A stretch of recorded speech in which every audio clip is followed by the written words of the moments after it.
Hi everybody, it's Amy at Crafty Cat. I'm back with my part 2 on our super easy or super simple, oh my goodness, notebook junk journal, sorry. Composition notebook junk journal.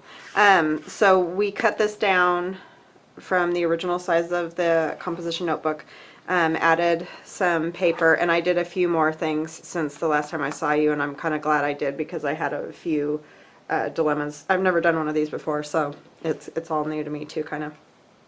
So anyways, I added a little bit of Tim Holtz fabric, just this fabric, over the spine part. I decided I liked that, and so that's what I put. And I cut it at, because it's a pretty wide piece, I cut it at 1¼ inches, and that seemed to work pretty good. And I just cut it with pinking shears and glued it on there with Fabri-Tac, so you can just glue it on, you don't have to do anything special. And then on the inside I added this strip of fabric, which is just a plain strip of fabric, and as you'll probably notice, it's not centered. So that was one of the dilemmas that I had. I put this piece of fabric on before I did the pockets, before I put the pockets on that we made the other day. So I somehow got a little too far over on this side. I think what the problem was is I was using my Fabri-Tac and it wasn't coming out, and I stuck a pin in it and did all that, and then a big glop came out. And so I'm glad I wasn't filming during that part. But anyway, so I cleaned it all up, and I think I ended up with more glue on this side, and I was trying to cover it. So anyways, that piece of fabric ended up a little bit crooked, but you can make yours, you know, centered right in the center. But these eyelet holes are centered, and you don't have to do eyelet holes. You can just poke it with an awl and stitch it that way. I just wanted to do eyelets for something different. I haven't done that before. The Traveler's Notebook thing, I'm not really sure exactly how they do those, and I looked up some stuff and it wouldn't have worked with this. But if you want to look at some more videos, because you'd have to poke like at least 2 holes in here, and I guess it would probably work. I just decided that I want to stitch it in anyway, which is what I mentioned originally, and I think this might be an easy way to do it. So all you have to do is find your center point. So you're gonna you know, measure your whole spine, which mine was 8¼ so I think that's what we ended up with. Yeah, it's 8¼ so it's like 4 1/8 is what you're gonna do as your center point. And then I just come up 1 inch, or down 1 inch, up 1 inch. So that's how I decide where to put the holes, like when you're gonna stitch in your binding.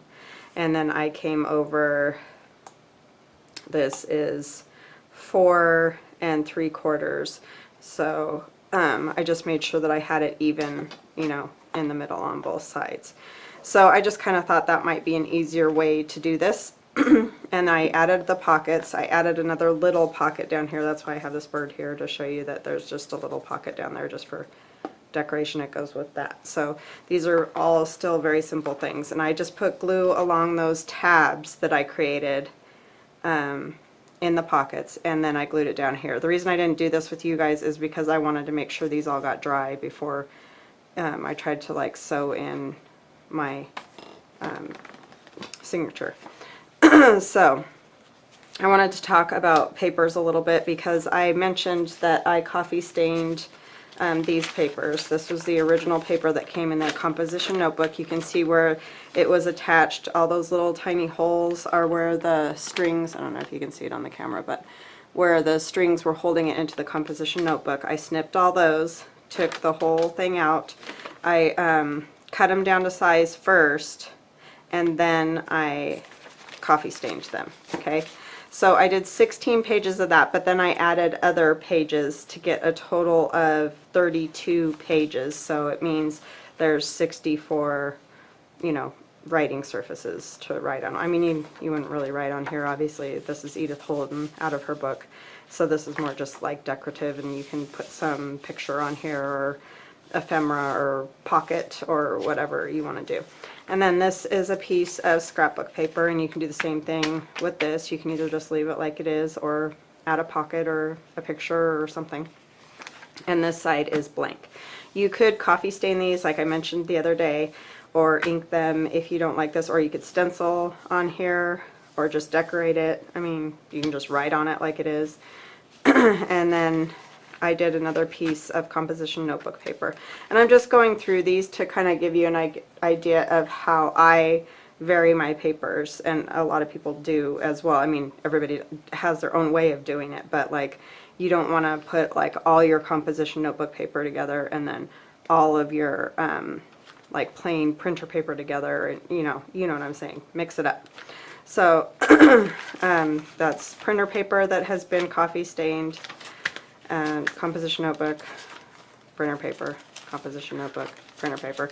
You know, I just staggered them like that. And then I just added in this avocado dyed graph paper, so just something different. And then I'm back to composition, coffee, composition, and then there's another piece of scrapbook paper. And this is a thinner weight scrapbook paper. This is just like, it feels like regular printer paper. It's just got a design on one side, and it's just a pack that I bought on Amazon, and it's just the color block ones. So, and it just has all kinds of old looking designs. So that's what that is. And then I've got coffee stained, and you can get paper that looks coffee stained off of Amazon as well. So if you just put in, I think I put in like antiqued stationery or something like that, or vintage style stationery, and it comes up with all different stuff, and they have like a coffee stained looking paper. So if you don't want a coffee stain, you could go that route too, or you can just use regular printer paper. It doesn't have to be coffee stained. There's the composition notebook. This is just a piece of paper out of, I think it's an encyclopedia, because this is about bill legislation. So it just looks cool though, because it's old. My friend Allie from England sent me this, and so it just has a neat look to it, and you can decorate it up so that you know you don't have to read all that. I like to do things like add, if you haven't watched my channel a lot, you won't know this, but if you have, you're gonna know. Like, I'll add something like that, and then maybe, you know, a picture like this on there, or you could do something like, I'm just going through my junk, right, my little stack here. Frames. I love to use frames. So you can do something like that, and then see, you're not even really noticing that it's a book about bill legislation. So you can decorate those up so that they aren't, you know, just the boring thing that it is. It just looks cool because it's that old paper. And composition and lines, and then I have one piece of ledger paper. And this is a new ledger paper that I got at Walmart. It doesn't have to be old ledger paper. If you're fortunate enough to find some, you can definitely use that. You can coffee stain this, you can ink this, you can do nothing to it, and it looks fine.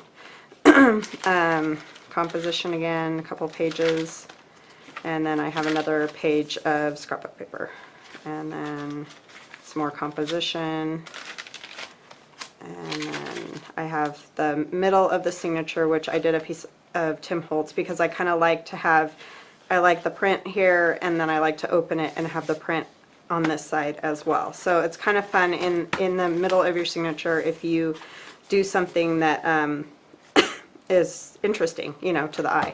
So that's what I like to do, or a lot of times I'll decorate these two pages more or whatever. So that's just kind of how I'm doing the insides of this book. And I'm not going to do any stitching, so I can go ahead and sew these pages in, and I don't have to worry about it. If I wanted to do stitching on a sewing machine, you need to do it now before you sew it into your book. I know that's obvious. I just want to make sure everybody knows that.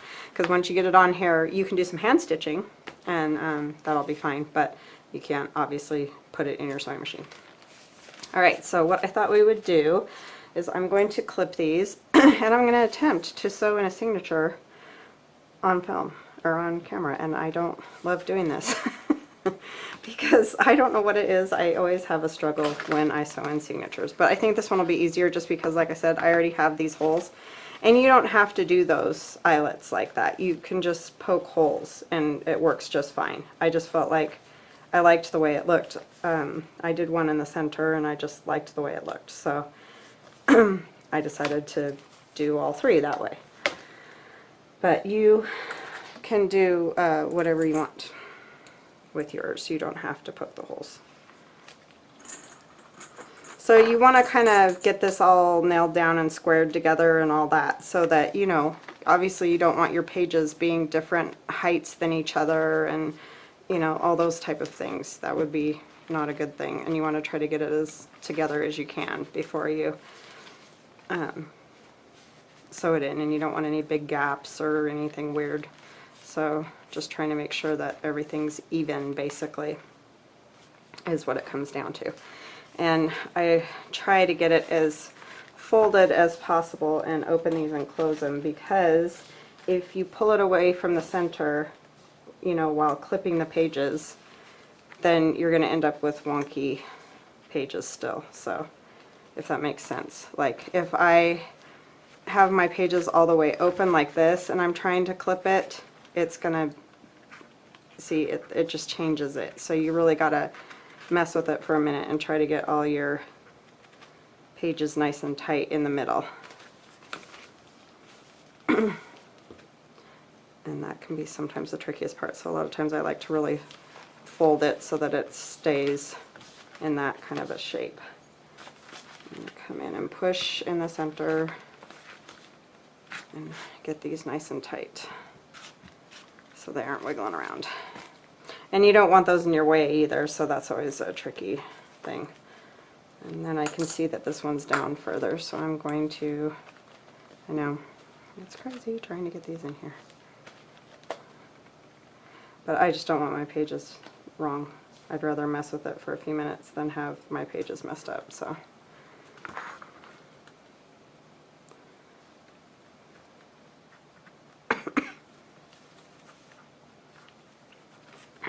Oops. And then those ones, if you have halves, you know, like the half page kind of thing, just try really hard to get it centered. And I mean, it should be fine once you get one of the holes poked in it. It shouldn't go anywhere. All right, so I'm going to, I have an old book that I use to poke holes, and I'm just going to lay that on there.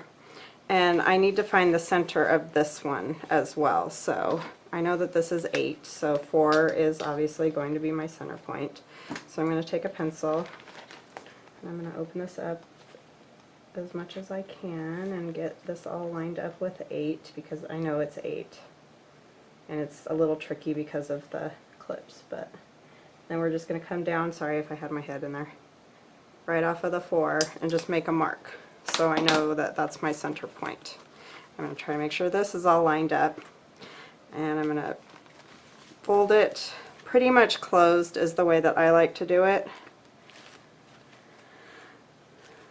And I'm just going to take my awl and go right in here, but I have to be careful because I do have that eyelet there.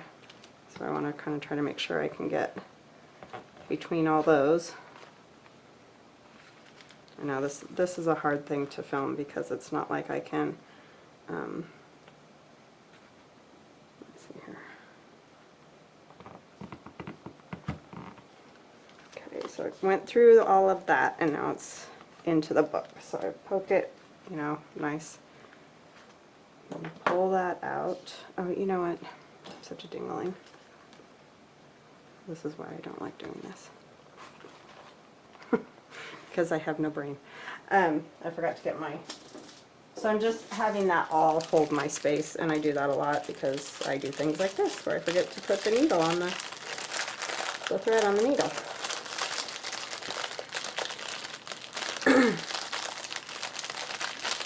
So see, even people that do this stuff a lot, it still sometimes can be tricky. I mean, there's people that are just pros at it, and I've only been doing it for a year, like I said. So I'm no expert by any stretch of the imagination. I just like doing it. And then I just make it, you know, you want it at least double the length of your journal, but sometimes even like triple, because you don't want to pull it through when,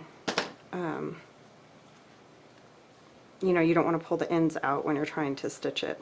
And there are people like, if you watch Gail Augustinelli or Nick the Booksmith, those people, they've done awesome tutorials on this, so I would suggest watching them too, because they're really good. So this is going to be a little bit easier because I can, so you can decide, do you want your strings hanging out the middle out of the book this way, which that's what I usually do, but I think this time I'm going to try it different and have my strings hang off of the spine. So that way you can decorate them if you want to. So I'm going to do it that way for a change, just something different. So I'm going to take this out and I'm going to come in through the middle of my book with the eyelet and go right where I poked my hole. And I always end up coming into the side of the thing, so that's why we got to get it tight.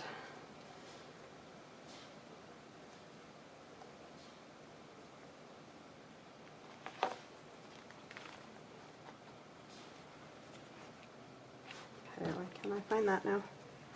It's right there. It's all lined up.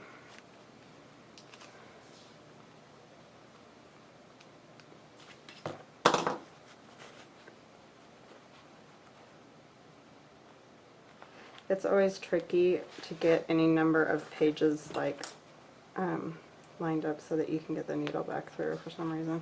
Well, it is for me anyway. Okay, so see, there comes the needle now. So I'm going to pull that through.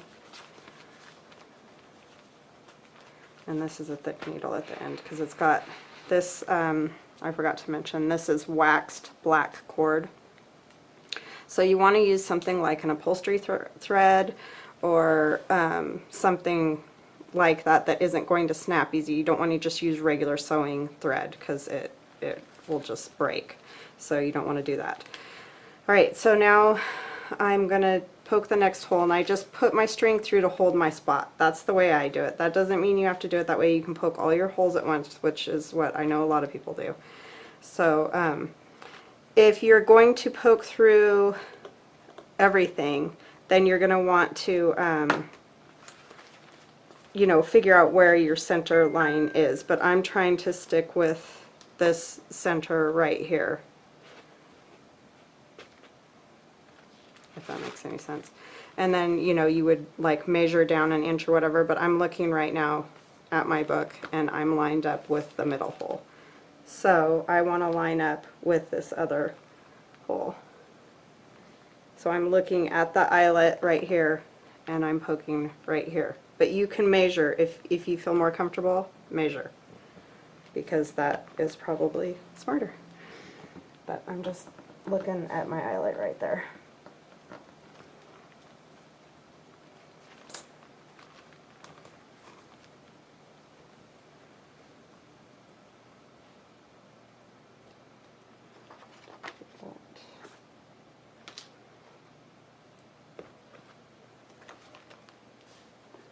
There, okay.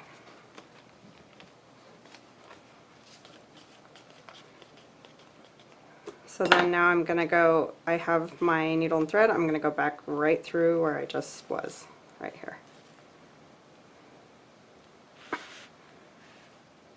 And see how you leave a tail? You want to leave that tail. And then I'm going to do the last hole, so I want to hold it nice and tight, and I want to find my other eyelet. Make sure that these are all lined up right.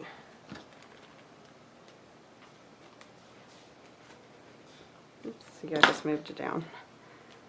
So I want to make this tight again. So I'm going to pull both of these and get it snug again.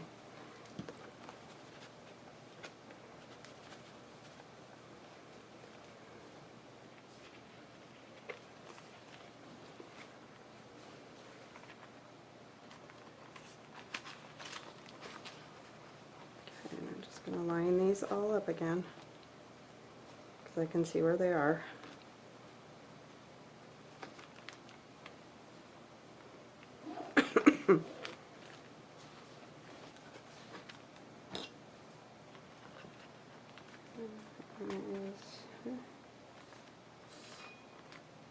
Pull it up just a little bit so I can see a little bit better.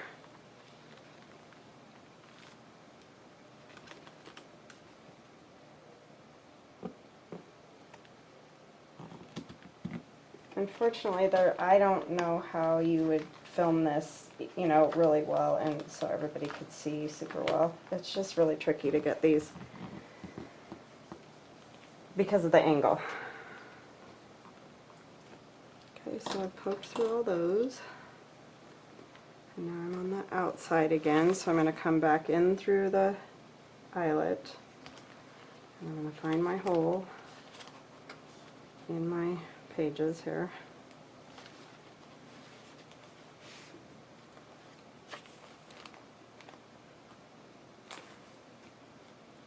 And I would definitely suggest watching like the Booksmith or Gail, because they just really have done it like so many times. They just boom, boom, boom, and you can see what they're doing better. Okay, so what I'm doing is I'm coming back through this hole in the inside, and I'm just trying to get all, you know, get everything lined up. And I'm not having any luck, so I'm going to take my awl again and go back through my papers just to figure out where the hole is. It's this half one that's kind of giving me a pain right now. So now you can see where that is. I'm going to pull that out and just try to hold it.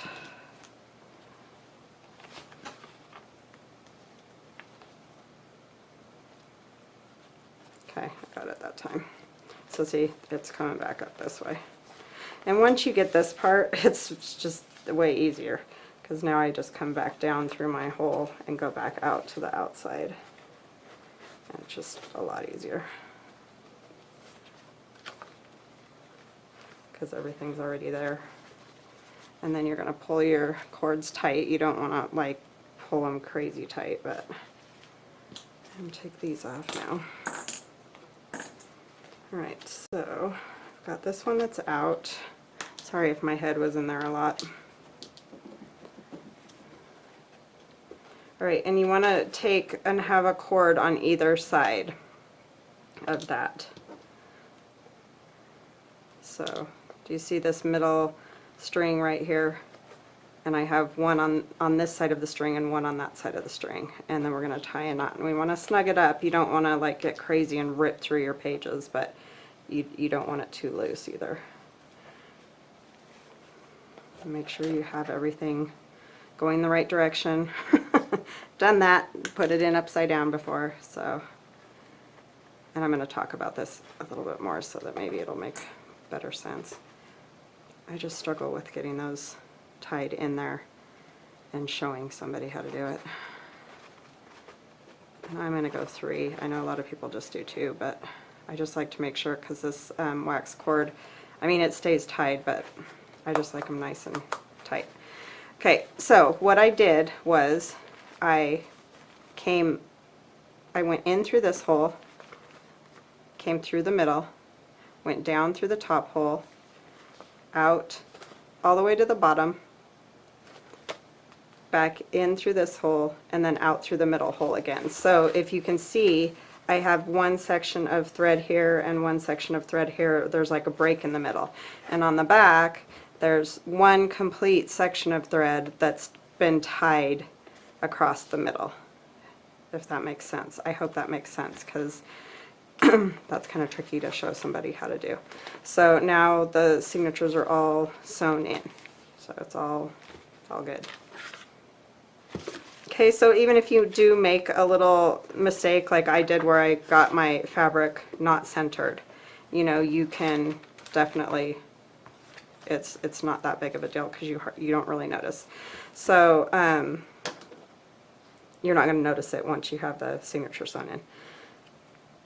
And then I cut these, you know, you want to cut them however long you want, and then you can like hang a charm off of them or do whatever you want. And I haven't decided exactly how I'm going to do that. I just thought we would get the signature sewn in, and then, and if you have questions, please ask and I'll try to explain it better. Or like I said, if you go watch Gail Augustinelli sew in signatures, or somebody like that, it is a little bit tricky, but really on one this size, it's not horrible. So don't be intimidated and think you can't do it, because you just watched me do it. And I did, you know, I have some struggles, but it's not something that is impossible.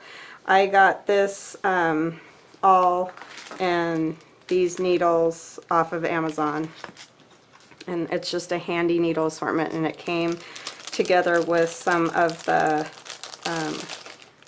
cording So I think there was brown and black cording that came with it, but I really wanted the all is what I needed, because you can use, like I said, embroidery thread will work, or not embroidery thread, but like upholstery thread or embroidery floss will also work. You can also use that to sew in the signatures. So I thought we could decorate the front tonight, and then that'll probably be it for today, and then I'll come back and we'll do some other like decorations and things like that. But essentially that's it. That's the composition notebook, you know, cut down into a traveler size notebook. So I fussy cut this bird out of the Tim Holtz paper that I was using the other day, the one with this nest and stuff in it. So I thought I would put him on the cover, and then I wanted to use one of these old frames. And I just found this picture of a frame on Pinterest. It's just, I just looked up old frames or vintage frames or whatever, and you get all kinds of things come up. I printed it on white paper, so this middle part was all white. I inked the whole thing, and then I just took a black Sharpie from the back and just went around the edges just to give it, because it kind of disappeared on there without that outline. But you can use whatever you want. You could use, let me see, like, I thought about this one. This one would have been cool too. It kind of gives it that, you know, like the nature notebook type thing. You could easily use something like that.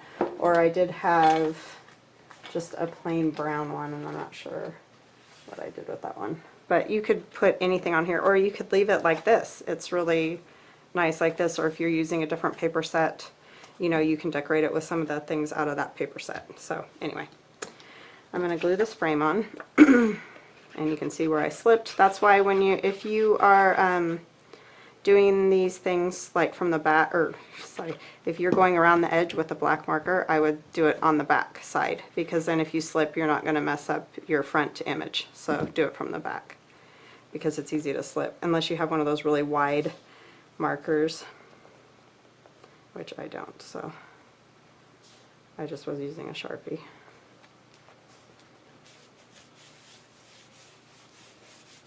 It just goes on there, and then we're going to put the bird on. I'm going to overlap it over the frame just a little. I want to make sure I get all the little edges, because it is on the cover, so I don't want it lifting or, you know, tearing or something like that. So I want to get the beak and everything. And then I just have to kind of figure out how I want it, because there's this stick with this bird. And I could have just cut it off, but I kind of liked the way he was standing on it. Or she was standing, whoever was standing on it.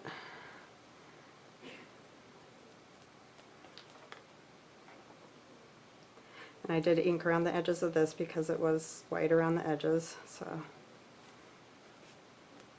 But you don't have to ink it all if you don't want to. If you're going to do one like with the plain pages, you know, without inking or anything, then, or coffee dyeing, then I would just not even bother with the inking thing. Just keep it simple. Got some glue on the cover there. So really, that is the foundation for, sorry I keep bumping the camera, shake it all over the place, but that's the foundation for that journal. Shouldn't have moved it right there.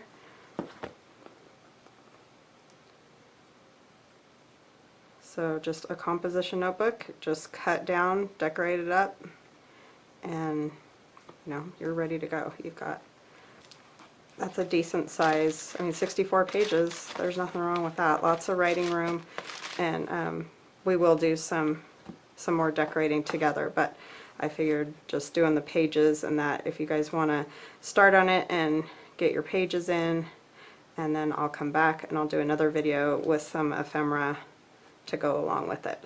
So I just thought that would be a good simple start to get you going. So let me know if you have any problems or questions or whatever, and I will talk to you again next time. Thank you. Please like and subscribe. Bye bye now.